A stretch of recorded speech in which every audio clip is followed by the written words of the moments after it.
इस वीडियो को पूरा आखिरी तक जरूर देखें। अब कहानी शुरू करते हैं। फिल्म की शुरुआत में जंगल में बॉब नाम का आदमी एक खास प्रजाति की चिड़िया को पकड़ने की कोशिश कर रहा होता है, जबकि दूसरे सीन में जैस्मिन नाम की राजकुमारी का जंगल में कुछ लोग पीछा कर रहे होते हैं और बचने के लिए राजकुमारी भाग रही होती हैं। आखिरकार वो लोग राजकुमारी जैस्मिन को पकड़ लेते हैं। इधर तमाम कोशिश करने के बाद भी बॉब उस चिड़िया को नहीं पकड़ पाता। उसका दोस्त टैमिनो पूछता है, आखिर ऐसा क्या खास है इस चिड़िया में? बॉब कहता है, इसे ऊंचे दाम पर बेच सकते हैं। तो टैमिनो कहता है, 2 दिन हो गए और अभी भी खाली हाथ, अब यहाँ से चलते हैं। तो बॉब कहता है, तुम्हारे पास जो जादुई बांसुरी है उसको बजाने से हर कोई नाचने लगता है, क्यों ना तुम उसे बजाओ जिससे वो चिड़िया हमारे कब्जे में आ जाए। इस पर टैमिनो कहता है, वो चिड़िया बांसुरी की धुन सुनने के लिए एक जगह बैठी नहीं रहेगी, अब चलो यहाँ से। फिर ये दोनों उस जंगल से निकलकर रात रानी के राज्य में पहुंच जाते हैं। बॉब कहता है, तुम्हें यहाँ खुद को दूर देश का राजकुमार बताना है। टैमिनो कहता है, ठीक है। इसके बाद ये दोनों रात रानी के राज्य के एक शराब खाने में जाते हैं। बॉब वहाँ के मालिक से कहता है, मेरे राजकुमार की बांसुरी की धुन पर तुम लोग झूमने लगोगे, शर्त लगा लो, अगर मैं हारा तो मेरे धन की थैली तुम्हारी हो जाएगी, अगर तुम हारे तो तुम्हारी और यहाँ मौजूद बाकी लोगों के धन की थैली मेरी हो जाएगी। वहाँ का मालिक ये शर्त मान लेता है। अब जैसे ही टैमिनो अपनी जादुई बांसुरी बजाता है, वहाँ मौजूद लोगों का खुद पर काबू नहीं रह जाता और वो लोग नाचने लगते हैं। तो अब शर्त जीत जाने पर बॉब नाच रहे उन लोगों से उनकी धन की थैलियां ले लेता है, लेकिन तभी रात रानी की लेडी कमांडर सैनिकों के साथ वहां आ जाती है और दोनों से कहती है कि रात रानी के आदेश पर तुम्हें गिरफ्तार किया जाता है। ये सुनकर टैमिनो और बॉब वहां से भागने की कोशिश करते हैं, पर वहां से बाहर जाने के सभी रास्तों पर सैनिकों की नाकाबंदी होती है, इसलिए दोनों पकड़े जाते हैं तथा उन्हें रात रानी के आगे पेश किया जाता है। बॉब रानी से कहता है, टैमिनो दूर देश का राजकुमार है और मैं इसका दोस्त हूँ, हमें जाने दीजिए। रात रानी कहती है, सुना है टैमिनो के पास ऐसी जादुई बांसुरी है जिसे बजाने से हर कोई बेकाबू होकर नाचने लगता है। बॉब कहता है, हाँ। इस पर रानी कहती है, हमारे सिपाही काफी दिनों से टैमिनो को ढूंढ रहे थे, अब अगर तुम दोनों अपनी बांसुरी लेकर यहाँ से वापस जाना चाहते हो तो टैमिनो को मेरा एक काम करना पड़ेगा। टैमिनो पूछता है, कौन सा काम? तो रात रानी कहती है, हमारे राज्य के पूर्व में राजा सूर्यभान का राज्य है, उन्होंने मेरी बेटी जैस्मिन का अपहरण करवा लिया है, इसलिए मैं चाहती हूँ तुम दोनों उनके 3 अजेय प्राणियों को हराकर मेरी बेटी को वापस ले आओ और साथ ही तुम्हें राजा सूर्यभान की शक्ति का स्रोत उनकी सूर्य मणि भी लानी होगी। बॉब कहता है, जिन 3 अजेय प्राणियों को आपकी सेना नहीं हरा सकी, उन्हें हम दोनों कैसे हराएंगे? तो रानी कहती है, अपनी जादुई बांसुरी का इस्तेमाल करो और उन्हें हराओ। अगर टैमिनो ऐसा करने में कामयाब होता है तो मैं अपनी बेटी जैस्मिन की शादी उससे कर दूंगी। ये सुनकर बॉब टैमिनो को समझाता है कि इनकी बातों में मत आओ, नहीं तो हम दोनों मारे जाएंगे। लेकिन टैमिनो इस काम के लिए तैयार हो जाता है। अब रानी अपने सैनिकों से दोनों के हाथ खुलवाकर टैमिनो को उसकी बांसुरी वापस दे देती हैं। अगले सीन में राजा सूर्यभान का महल दिखाया जाता है, जहां एक कमरे में कैद राजकुमारी जैस्मिन उसका अपहरण करने वालों को मारने की कोशिश कर रही होती है। ये देखकर राजा सूर्यभान का कुटिल मंत्री जाफर अपने दोनों आदमियों से कहता है, इसको उसको भागने मत देना। फिर वो राजकुमारी जैस्मिन का मुकुट उतार लेता है और राजा सूर्यभान के पास जाकर उन्हें वो मुकुट दिखाते हुए कहता है कि आपके आदेश के अनुसार मेरे आदमियों ने रात रानी की बेटी जैस्मिन का अपहरण कर लिया है। तो राजा उसे धन्यवाद देता है, पर लालची और कुटिल जाफर उनसे इस काम के लिए इनाम चाहता था, पर राजा उसे कोई इनाम नहीं देते। इस बात से चिढ़कर जाफर वहां से चला जाता है। अगले सीन में राजकुमारी जैस्मिन की खोज में निकले बॉब और टैमिनो को दिखाया जाता है। बॉब टैमिनो से कहता है, तुम्हें इस काम के लिए हामी नहीं भरनी चाहिए, इसमें बहुत खतरा है। वैसे भी हम दोनों कोई योद्धा नहीं हैं। अगर रात रानी को ये सच पता चल गया कि तुम कोई राजकुमार नहीं हो और मैं एक चिड़ी मार हूँ, तो भले ही तुम उनकी बेटी को किसी तरह बचा लो, वो तुमसे राजकुमारी की शादी कभी नहीं करेंगी। इस पर टैमिनो कहता है, मैंने रानी को वचन दिया है और वैसे भी यही मौका है राजकुमारी से शादी करके असली राजकुमार बनने का। बॉब कहता है, शादी तो तुम तब करोगे जब हम जिंदा बचेंगे। आखिर उन 3 अजय प्राणियों को कैसे हराएंगे हम? तो टैमिनो कहता है, इसके लिए भी हम कोई ना कोई तरीका खोज ही लेंगे। अगले सीन में सूर्यभान के महल में कैद जैस्मिन को दिखाया जाता है। उसके कमरे के बाहर जाफर के 2 आदमी उसकी निगरानी के लिए खड़े होते हैं। राजकुमारी काफी चालाक होती है, इसलिए वो वहां से भागने की एक योजना बनाती है, जिसके अनुसार वो कमरे की खिड़की खोल देती है और फिर वहां एक कुर्सी रखकर जोर से चिल्लाते हुए कहती है कि इस कैद में रहने से अच्छा है कि मैं नीचे कूदकर अपनी जान दे दूं। ये सुनते ही बाहर खड़े जाफर के आदमी चौकन्ने हो जाते हैं और कमरे का दरवाजा खोलकर अंदर आ जाते हैं, पर उन्हें वहां जैस्मिन नहीं दिखती। फिर जैसे ही वो लोग खिड़की के पास जाते हैं, दरवाजे के पास छिपी जैस्मिन कमरे से बाहर निकलकर दरवाजा बंद कर देती है, जिससे अब जैस्मिन की जगह वो दोनों उस कमरे में कैद हो जाते हैं। फिर वो सीढ़ियों से नीचे की तरफ भागती है और किचन में पहुंच जाती है। वहां की एक लड़की उसकी मदद करती है और कहती है, नीचे एक गुप्त रास्ता है, तुम उसके जरिए महल से बाहर निकल जाओ। जैस्मिन पूछती है, आप मेरी मदद क्यों कर रही हैं? तो लड़की कहती है, ये तुम्हें बाद में पता लगेगा, अभी बस तुम जल्दी से यहाँ से निकलो।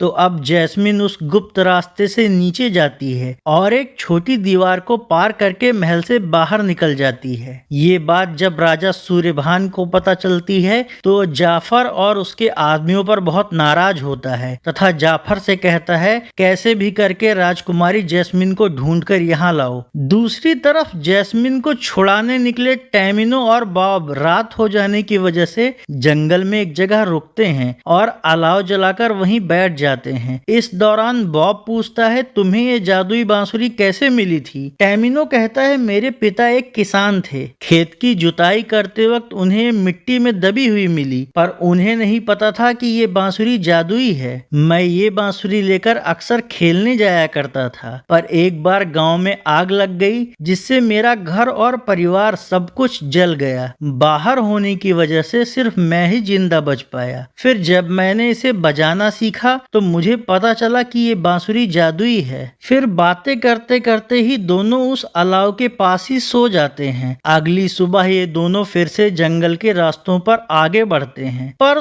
थोड़ी दूर चलने के बाद उन्हें झाड़ियों में किसी के छिपे होने का एहसास होता है। टैमिनो कहता है, तुम जो कोई भी हो बाहर आ जाओ। तो झाड़ियों में छिपी राजकुमारी बाहर आ जाती है। भागने की वजह से उन पर धूल की परत चढ़ गई होती है। वो उन दोनों से कहती हैं कि मैं राजकुमारी जैस्मिन हूँ और तुम दोनों कौन हो? बॉब कहता है, हम दोनों को रात रानी ने आपको सूर्यभान की कैद से छुड़ाने के लिए भेजा है। तो जैस्मिन पूछती है, क्या तुम दोनों कोई योद्धा हो? टैमिनो कहता है, नहीं, मैं दूर देश का राजकुमार हूँ। ये लोग बातें ही कर रहे होते हैं कि तभी जाफर अपने दोनों चेलों के साथ जैस्मिन का पीछा करते हुए वहां पहुंच जाता है। वो बॉब और टैमिनो से कहता है, लड़की को हमारे हवाले कर दो। इस पर बॉब कहता है, हमें रात की रानी ने राजकुमारी को छुड़ाने के लिए भेजा है। तो जाफर कहता है, बिना तलवार के तुम लोग हमारा मुकाबला कैसे करोगे? ये सुनकर टैमिनो जाफर के पास जाता है। इस दौरान बॉब रुई से अपने कान बंद कर लेता है और जैस्मिन से भी ऐसा ही करने को कहता है। अब जैसे ही जफर के आदमी जैस्मिन को पकड़ने के लिए आगे बढ़ते हैं, तभी टैमिनो अपनी बांसुरी बजाना शुरू कर देता है, जिससे जफर और उसके आदमियों का खुद पर काबू नहीं रह जाता और वो लोग नाचने लगते हैं। उन लोगों को समझ नहीं आ रहा होता कि आखिर ऐसा कैसे हो रहा है। इस दौरान राजकुमारी जफर का घोड़ा ले लेती है तथा बॉब और टैमिनो के साथ वहां से निकल जाती है और अपने राज्य में पहुंच जाती है। वहां रात रानी के दरबार में पहुंचकर वो दोनों रानी को बताते हैं कि राजकुमारी हमें जंगल में मिली। जफर इन्हें फिर से पकड़ने आया था, पर हम दोनों इन्हें बचाकर यहाँ ले आए। अब रानी पूछती है कि राजा सूर्यभान की वो सूर्यमणि कहाँ है, तो टैमिनो उनसे कहता है कि राजकुमारी हमें मिल गई तो हम दोनों लौट आए, क्योंकि हमें लगा सबसे जरूरी राजकुमारी को लाना है। पर रानी इस बात से खुश नहीं होती, क्योंकि वो राजकुमारी की सौतेली माँ होती हैं और उसे सूर्यमणि चाहिए होती है। राजकुमारी को बचाना तो बस एक बहाना था, ताकि इसी बहाने वो सूर्यमणि हासिल कर सकें। अब जैस्मिन रात रानी को समझाने की कोशिश करती है कि इन दोनों ने मुझे बचाया है, पर रानी जैस्मिन से बेरुखी से पेश आती है और उसे वहां से जाकर नहाने को कहती है। फिर जब जैस्मिन वहां से चली जाती है तो टैमिनो रानी से उनका वादा पूरा करने को कहता है। इस पर वो उसका मजाक बनाती हैं और कहती हैं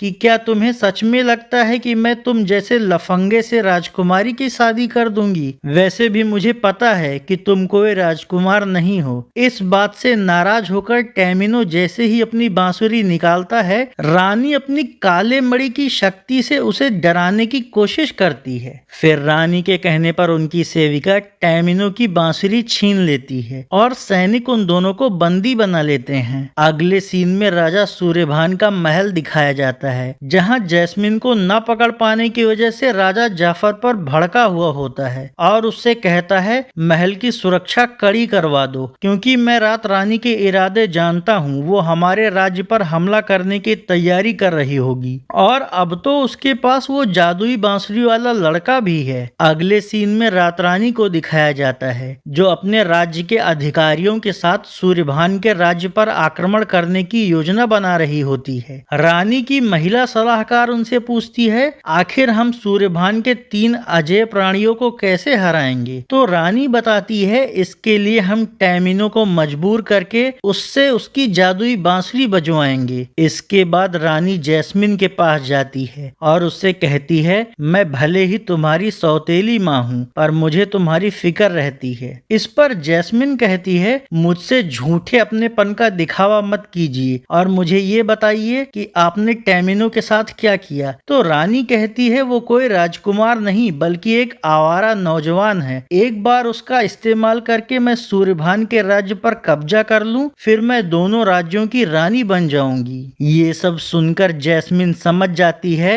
कि उसकी सौतेली माँ की नीयत ठीक नहीं है और वो उससे कुछ छिपा रही हैं। दूसरी तरफ कुटिल जाफर एक अलग ही चाल चल रहा होता है, इसलिए अपने कौवे के माध्यम से वो रात रानी को एक संदेश भेजता है। इधर रात रानी पालकी में सवार होकर अपने सैनिक टुकड़ी के साथ राजा सूर्यभान के राज्य की ओर निकल पड़ती हैं। उनके साथ बंदी बनाए हुए बॉब और टैमिनो भी होते हैं। कुछ देर चलने के बाद रानी अपनी सेना के साथ सूर्यभान के राज्य के प्रवेश द्वार तक पहुंच जाती है, लेकिन तभी सूर्यभान के 3 अजेय प्राणी प्रवेश द्वार से बाहर आते हैं और रानी से कहते हैं कि तुम्हारी हिम्मत कैसे हुई हमारे राज्य की तरफ कदम बढ़ाने की। चालाक रानी एक तरफ उन्हें बातों में उलझाती है और दूसरी तरफ अपनी सेविका से टैमिनो के हाथ खोलकर उसे उसकी बांसुरी देने को कहती है। टैमिनो रानी के इरादे समझ गया था, इसलिए वो उनके लिए काम नहीं करना चाहता था, पर रानी उसे मजबूर करते हुए कहती हैं अगर तुम बांसुरी बजाकर इन तीनों अजेय प्राणियों को बेबस नहीं करते तो मैं तुम्हारे दोस्त को अभी मार दूंगी। मजबूर होकर ना चाहते हुए भी टैमिनो बांसुरी बजाना शुरू करता है और वो तीनों अजेय प्राणी रानी की ओर हमला करने आगे बढ़ते हैं। अगले सीन में रात का वक्त दिखाया जाता है। टैमिनो और बॉब एक रस्सी से बंधे हुए प्रवेश द्वार के सामने जमीन पर पड़े हुए होते हैं। टैमिनो की आंख खुलती है तो वो पूछता है मैं बेहोश कैसे हो गया था और रानी और वो तीनों अजेय प्राणी कहाँ गए? तो बॉब उसे बताता है कि तुम्हारे बांसुरी बजाने से वो तीनों अजेय प्राणी बेहोश हो गए थे, जिससे रानी का आगे बढ़ने का रास्ता साफ हो गया था। इसलिए उसने हम दोनों के सिर पर वार करके हमें बेहोश कर दिया और रस्सी से बांधकर यहाँ छोड़ दिया ताकि जंगली जानवर हमें खा जाएं। अब टैमिनो कहता है और मेरी बांसुरी कहाँ है? तो बॉब बताता है मैंने मैंने उसे छिपा लिया था, इसलिए वो उन लोगों के हाथ नहीं लगी। इन दोनों को लग रहा होता है कि आज की रात उनकी आखिरी रात है, लेकिन तभी राजकुमारी वहां आती हैं और दोनों की रस्सी काट देती हैं। फिर वो इन दोनों से कहती है कि हमें जल्दी से राजा सूर्यभान को रानी के हमले की योजना की खबर देनी होगी। बॉब कहता है पर वो तो बुरा इंसान है ना, उसने तुम्हें किडनैप किया था। तो जैस्मिन कहती है नहीं, मेरी सौतेली माँ बुरी है और वो दोनों राज्यों को तबाह कर देगी। वो मुझसे कोई राज छिपा रही है, अब मुझे वो राज जानना है और उनका हमला रोकना है, इसलिए तुम दोनों को मेरा साथ देना होगा। टैमिनो कहता है पर अब तक तो रानी की सेना काफी आगे जा चुकी होगी। इस पर जैस्मिन उन्हें एक नक्शा दिखाते हुए कहती है सूर्यभान के महल तक पहुंचने का एक शॉर्टकट और गुप्त रास्ता भी है। फिर ये तीनों वहां से आगे बढ़ते हैं। अगली सुबह रानी अपनी सेना के साथ जंगल में रुकी हुई होती है। तभी जाफर का कौवा उनके लिए संदेश लेकर आता है, जिसमें लिखा होता है कि मैं बूढ़े राजा को हटाना चाहता हूँ और आपको महारानी बनाना चाहता हूँ, इसलिए जैसे ही आपकी सेना महल के पास पहुंचेगी मेरे आदमी महल का फाटक खोल देंगे, जिससे आप आसानी से हमारे महल पर कब्जा कर सकती हैं। ये पढ़कर रानी बहुत खुश हो जाती है और उस कौवे के जरिए जाफर तक संदेश भेजती हैं कि हमारी सेना कुछ ही देर में महल तक पहुंच जाएगी। इधर गुप्त रास्ते के जरिए आगे बढ़ रहे जैस्मिन और उसके साथी एक गुफा में पहुंचते हैं, जहां से ये लोग एक सुरंग में घुसते हैं और गुफा की दूसरी तरफ के हिस्से में आ जाते हैं। गुफा की दीवार पर एक रहस्यमय जादुई द्वार होता है। राजकुमारी कहती है हमें इस द्वार के अंदर जाना पड़ेगा। बॉब डर रहा होता है, लेकिन टैमिनो उस द्वार के अंदर चला जाता है। ये देखकर जैस्मिन भी बॉब को पकड़कर द्वार के अंदर चली जाती है। अंदर पानी ही पानी होता है, जिसमें तैर के ये लोग आगे बढ़ते हैं और कुछ देर बाद दूसरे जादुई द्वार के जरिए एक दूसरी गुफा में पहुंच जाते हैं। बॉब कहता है ये तो एक भूल भुलैया की तरह है, लेकिन तभी जादुई द्वार के अंदर पानी की जगह आग धधकने लगती है। ये देखकर तीनों डर जाते हैं। उधर सूर्यभान के महल में कौवा रात रानी का संदेश लेकर जफर के पास आता है, जिसे पढ़कर जफर अपने आदमी से कहता है अब हम लोगों को रात रानी के लिए काम करना है, इसलिए उसके स्वागत की तैयारी करो। दूसरी ओर गुफा के अंदर राजकुमारी कहती है द्वार के अंदर जल रही आग की वजह से अब हम वापस भी नहीं जा सकते और अगर हमने राजा को सूचना नहीं दी तो सब कुछ तबाह हो जाएगा। फिर वो उन दोनों से कहती है कि शायद ये एक परीक्षा की तरह है, इसलिए अपने कपड़ों से खुद को ढक लो। बॉब डरा हुआ होता है, पर फिर भी ये तीनों एक साथ उस द्वार के अंदर घुस जाते हैं और कई अग्नि द्वारों से गुजरते हुए एक गुफा के अंदर पहुंच जाते हैं। आश्चर्य की बात ये होती है कि वो तीनों बिल्कुल भी नहीं जले होते। फिर देखते ही देखते उस द्वार से आग गायब हो जाती है और उसकी जगह राजा के महल का रास्ता दिखने लगता है। ये देखकर तीनों बहुत खुश हो जाते हैं। अब तक रानी भी अपनी सेना के साथ महल के करीब आ चुकी होती है और जफर महल की खिड़की से शीशे की चमक दिखाकर उन्हें महल के अंदर आने का संकेत देता है। इधर राजकुमारी और उसके साथी महल के अंदर दाखिल हो जाते हैं, जहां उन्हें वही लड़की मिलती है जिसने जैस्मिन की मदद की थी। वो कहती है मुझे पता था आप वापस जरूर आएंगी, अब आप जल्दी से राजा के पास जाइए, लेकिन जफर से सावधान रहिएगा क्योंकि उसके इरादे ठीक नहीं हैं। तो ये तीनों अब राजा के पास जाने लगते हैं। दूसरी तरफ जफर अपने आदमियों के साथ मिलकर राजमहल के कुछ सिपाहियों को अपनी तरफ मिला लेता है और अपने आदमियों से कहता है जो सिपाही हमारा विरोध करे उसे मार डालो। डर के मारे ज्यादातर सिपाही जफर के साथ मिल जाते हैं और जो उसके साथ नहीं मिलते वो भी उसके डर से उसका विरोध नहीं कर पाते। इसके बाद जफर कुछ सिपाहियों से महल का मुख्य द्वार खोल देने को कहता है। फिर वो खुद राजा के पास जाता है। राजा उससे कहते हैं तुम गद्दारी करके गेट क्यों खुलवा रहे हो? तो जफर कहता है क्योंकि तुम्हारा गद्दी छोड़ने का समय आ गया है बुढ़ऊ। ये सुनकर राजा कहता है कि तुम तो आस्तीन के सांप निकले, पर तुम्हें नहीं पता कि जिस सूर्यमणि के लिए रात रानी हम पर हमला कर रही है उसकी असली हकदार राजकुमारी जैस्मिन है। तो जफर कहता है रात रानी की सेना यहाँ पहुंच चुकी है, वो अब यहाँ की रानी बनेंगी और मैं उनका गवर्नर, इसलिए अब से यहाँ की हर चीज पर रानी का अधिकार होगा। दरवाजे के पास खड़ी राजकुमारी ये सब बातें सुन रही होती हैं, जिससे उसे उसकी सौतेली माँ की असलियत पता लग जाती है। इस दौरान जफर राजा पर तलवार तान देता है। ये देखकर राजकुमारी एक भाला लेकर राजा को बचाने के लिए जफर के सामने आ जाती है। दूसरी तरफ रानी और उसकी सेना फाटक खुला होने की वजह से महल में घुस आती है। टैमिनो और बॉब छुपकर ये देख रहे होते हैं। अब रात रानी अपने कुछ सैनिकों के साथ राजा के कमरे में पहुंच जाती है और राजा से कहती है जल्दी से गद्दी और सूर्यमणि मेरे हवाले कर दो। जैस्मिन कहती है ये नहीं होगा क्योंकि अब मैं तुम्हारा सच जान चुकी हूँ। तो रानी उससे कहती है कि तुम इन सब चक्करों में मत पड़ो। इस पर राजा कहता है कि तुम लालची हो। जैस्मिन के पिता और मैं अच्छे दोस्त थे, पर जब जैस्मिन की माँ के मरने पर उन्होंने तुमसे शादी की तब उन्हें एहसास हुआ कि तुम एक लालची और खतरनाक औरत हो और तुम्हारा इरादा सभी राज्यों की महारानी बनना है। इसलिए उन्होंने सूर्यमणि तो मुझे दे दी, पर काली मणि तुम्हारे हाथ लग गई, जिसकी शक्ति से तुम लोगों को डरा धमकाकर लोगों पर अत्याचार करती हो। अपना सच सबके सामने आ जाने पर गुस्से से तिलमिलाई रानी अपने गले में पहनी हुई काली मणि की शक्ति से राजा पर हमला कर देती है, पर राजा बच जाता है। अब तक तक किचन वाली लड़की के साथ बॉब और टेमिनो भी वहां आ जाते हैं। फिर जैसे ही टेमिनो बांसुरी बजाने की कोशिश करता है, रानी काली मणि की शक्ति से उसकी जादुई बांसुरी तोड़ देती है और राजा से कहती है, बस बहुत हुआ, जल्दी से सूर्य मणि मेरे हवाले कर दो, क्योंकि मेरे पास काली मणि तो पहले से ही है। वो दूसरी मणि पाकर मेरी ताकत कई गुना बढ़ जाएगी। अब रानी के सेवक और जफर राजकुमारी और उसके साथियों को घेरने लगते हैं, तो बॉब टेमिनो को एक सामान्य बांसुरी देता है और कहता है कि समय आ गया है कि तुम विश्वास करो कि वह जादुई धुन तुम्हारे अंदर से निकलती थी, ना कि बांसुरी से। इस पर रानी कहती है, इसकी जादुई बांसुरी मैं तोड़ चुकी हूँ, अब इसके पास कोई शक्ति नहीं बची। फिर भी टेमिनो वो बांसुरी बजाता है, लेकिन उससे कुछ नहीं होता, जिससे बॉब और टेमिनो दोनों निराश होने लगते हैं। रानी कहती है, अब हार मान लो, लेकिन तभी टेमिनो के बांसुरी से वह जादुई धुन निकलने लगती है, जिससे वहां मौजूद लोग नाचने लगते हैं। अब तक राजकुमारी सूर्य मणि वाला लॉकेट पहन लेती है, जिससे उसके पास भी जादुई शक्ति आ जाती है। इस दौरान रानी के लोगों को कमजोर पड़ता देखकर राजा के वफादार सैनिक अंदर आ जाते हैं और रानी और उसके साथियों को घेरने लगते हैं। बचने के लिए रानी काली मणि की शक्ति से हमला करने की कोशिश करती है, पर राजकुमारी के सूर्य मणि के आगे वो कमजोर पड़ जाती है। मौका देखकर बॉब रानी के गले से काली मणि का लॉकेट निकालकर उसे खिड़की से नीचे फेंक देता है। लॉकेट लेने के लिए रानी भी खिड़की से नीचे कूद जाती है, पर नीचे घास का ढेर होने की वजह से वो जिंदा बच जाती है। अब राजा के सिपाही जफर और उसके आदमियों के साथ साथ घास के ढेर में काली मणि ढूंढ रही रानी को भी गिरफ्तार कर लेते हैं और कारागार में डाल देते हैं। फिर राजकुमारी टेमिनो से शादी कर लेती है और बॉब किचन वाली लड़की से। इस तरह ये फैंटेसी थ्रिलर मूवी यहीं खत्म हो जाती है। अगर आपको भी ये कहानी पसंद आए तो वीडियो को लाइक और शेयर करें और चैनल को सब्सक्राइब करना ना भूलें।